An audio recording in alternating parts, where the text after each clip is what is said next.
Saudações, meus irmãos, namastê, muita luz para todos. Vamos continuar com a leitura aqui na página 36, no segundo parágrafo. Pergunta: seria um procedimento nihilista?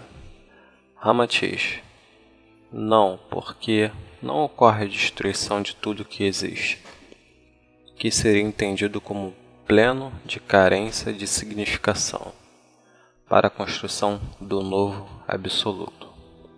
É preciso deixar bem claro que o que é destruído, em parte, é a matéria, mantendo seu espírito e todo o seu complexo de aprendizado adquirido. Apenas esse aprendizado deverá ser mais bem trabalhado em novas condições físicas, na Terra que terá novo eixo e novas moradas, ou no astro intruso, com seus planos embrutecidos de fortes provações. Pergunta: sua explicação deixa implícito que o astro já passou pela Terra antes e ainda passará outras vezes, mas em algum momento poderia não causar os danos tão severos como os agora previstos? Ramatiz: exato, mas é utopia acreditar que isso será uma constante. Os danos causados pelo astro estão nas mesmas proporções das vibrações negativas acumuladas e que circulam pela Terra, pois não é somente a simples presença do astro que promove a destruição em massa, mas também as vibrações geradas pelos próprios homens, atraindo as forças do apocalipse, distribuídas pelo eletromagnetismo do astro. Portanto, se os homens construíssem uma civilização de sólidos preceitos morais e espirituais, poderiam quebrar a sintonia quando o astro passasse pela Terra em outras ocasiões, sendo mantido o eixo do planeta sem alteração e sem desastres geográficos de monta. E aí, o astro teria uma função de transporte, de ônibus cósmico, trazendo para o planeta terrestre espíritos que desembarcarão no planeta, incluindo aí muitos de que partiram agora e que já terão aprendido o suficiente com as provações em reencarnações no astro. Mas repito, isso é mera utopia, pois a Terra continuará também recebendo inúmeros espíritos em evolução, vindo de orbes inferiores.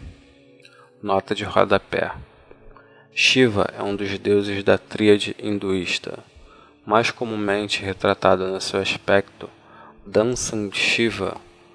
Nessa roupagem, ele se apresenta dentro de uma roda de fogo encimada por Yama, deidada ligada à roda de Sansara, entre parênteses morte e reencarnação, trazendo em suas mãos um tambor, uma flor de lótus e dançando como a Naja, que representa a energia da Kundalini. É a única deidade que possui dois consortes, Parvati e Kali. Ele dança com Parvati em processos que envolvem a prosperidade, curas ligadas à regeneração de órgãos e de tecidos e todos os processos de transmutação menos pesados. Quando se apresenta um processo de transmutação mais pesado, como por exemplo em caso de doenças sérias, Shiva terá Kali como parceiro em sua dança. Parvati vibra na cor verde e Kali no preto. Nota de Rosa de Gales.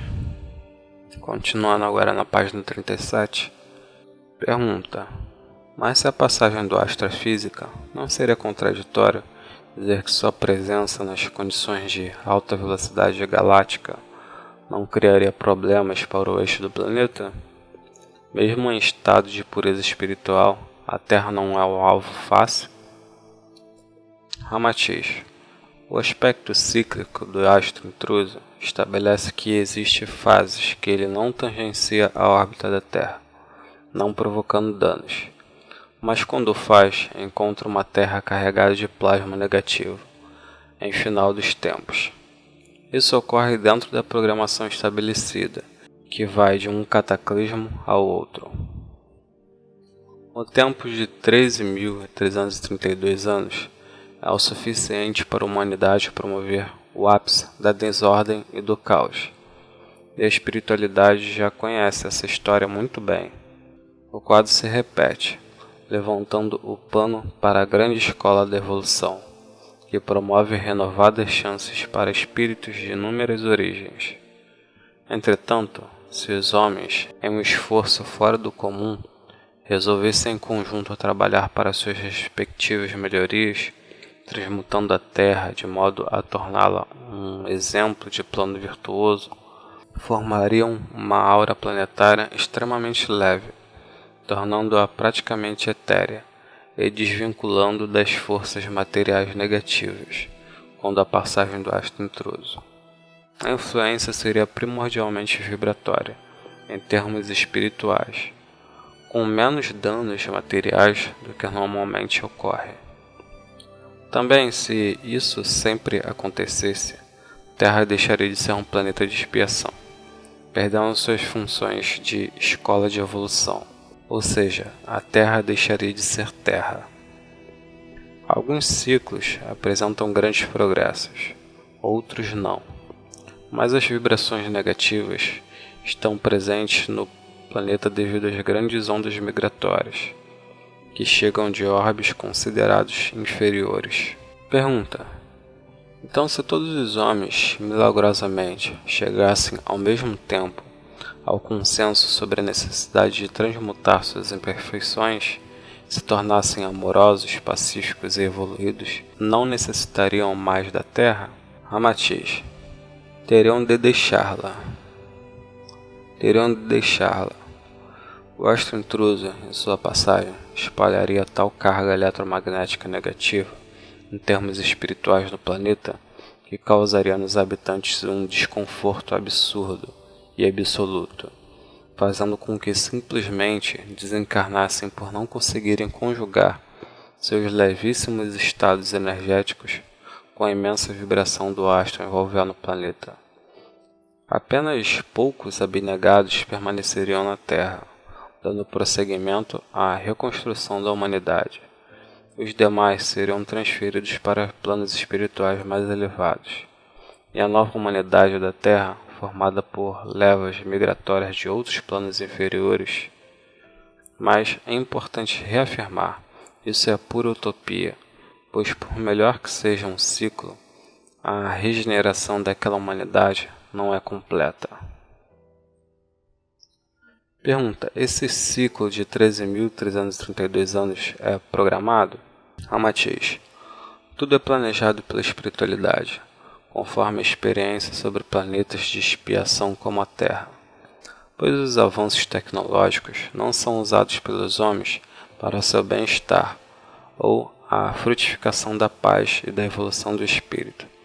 Pelo seu mau uso, a tecnologia torna-se agesta, pois não atende aos princípios evolutivos que lhe cabem.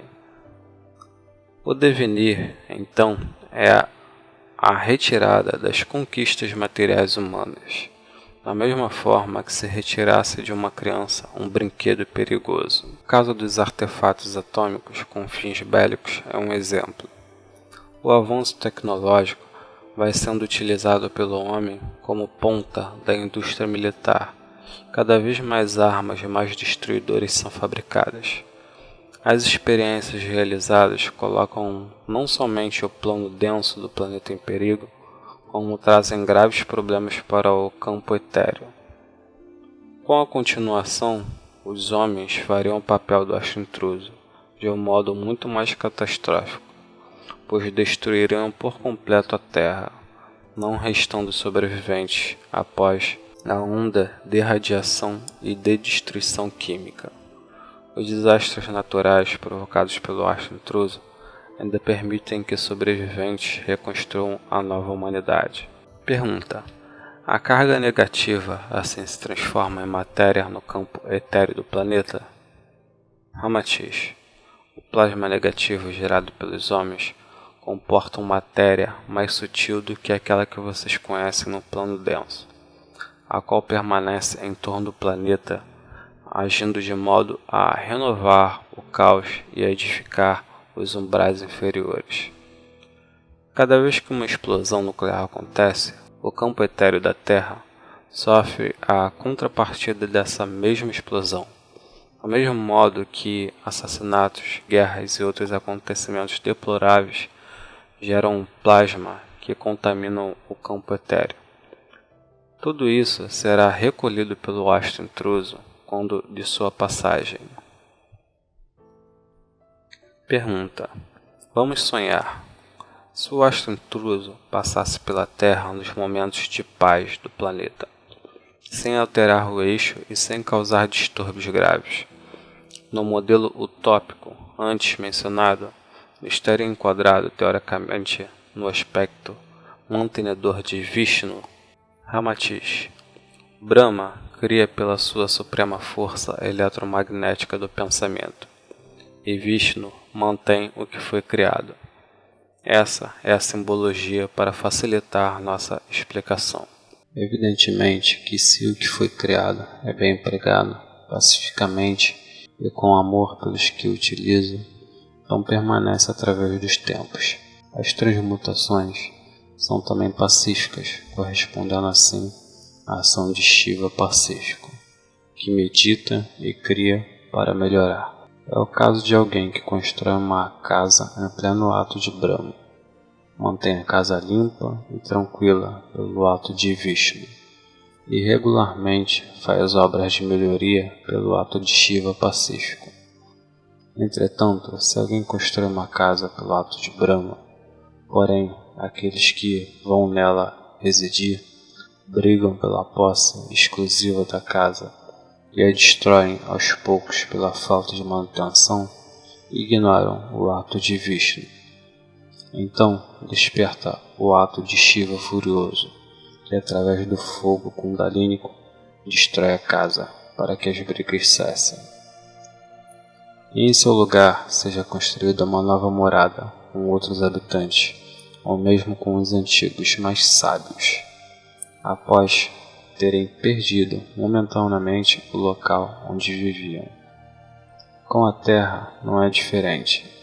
Deus a criou com as belezas naturais que todos conhecem. No entanto, os homens, com suas imperfeições, não a souberam mantê-la, gerando destruição transmutadora em consonância com o astro intruso. O que não aconteceria se tivessem mantido no planeta um ambiente de paz e de entendimento, transmutando apenas pelas iniciativas renovadoras e criativas de mentes espiritualmente evoluídas e científicas, que demonstra ser Shiva o espelho das próprias condições humanas. Pacífico se os homens assim o forem, e furiosamente destruidor se for esse o comportamento humano. Em outras palavras, os homens colhem o que plantam. Pergunta: causam certa apreensão suas afirmações sobre o destino dos habitantes da Terra, bem como daqueles que vivem nas esferas espirituais em torno dela. Afinal, o astro intruso deixará no planeta uma herança de dor e de destruição? Não existirão bem-aventurados que escaparão desse desastre? Ramatiz: aproximadamente 2/3 da população encarnada e desencarnada da Terra seguirão com o astro intruso. Entre o 1/3 restante, a grande maioria permanecerá nos planos terrestres densos, inicialmente pouco mais de 140 mil pessoas, e espiritual, para que replantem as raízes da civilização do planeta. Apenas poucos migrarão para outros planetas mais adiantados, onde receberão os frutos de seus esforços transmutadores na Terra, sendo conduzidos por veículos etéreos, tipo Vimanas, não pelo astro intruso. Então, meus amigos, é isso. Paramos na página 39. Continue nos acompanhando nas próximas páginas. Gratidão, namastê, muita luz para todos e até a próxima.